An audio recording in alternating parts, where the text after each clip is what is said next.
Nakakatalino daw po ito sa baby kasi rich in iron ang munggo. Mga mi, natutuwa ako kasi yung algorithm ng TikTok, talagang ipinapadala pa rin ako sa mga mommies. And very thankful ako. Kasi 2 years old na yung baby ko. Tapos yung mga videos ko noon na talagang ginagawa ko lang talaga ng putyo-putyo. As in talagang yung a day in my life, ganyan. Tapos magluluto ako ng munggo, tapos giniling na bigas.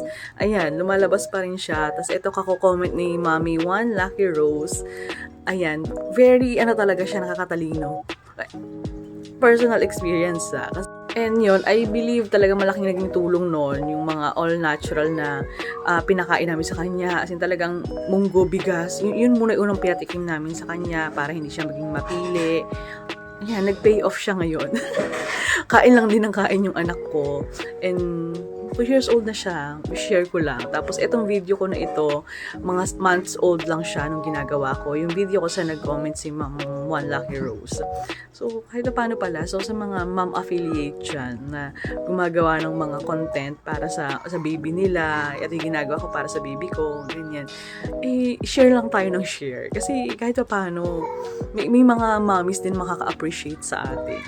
So, yun lang. Thank you, Ma'am One Lucky Rose, for commenting.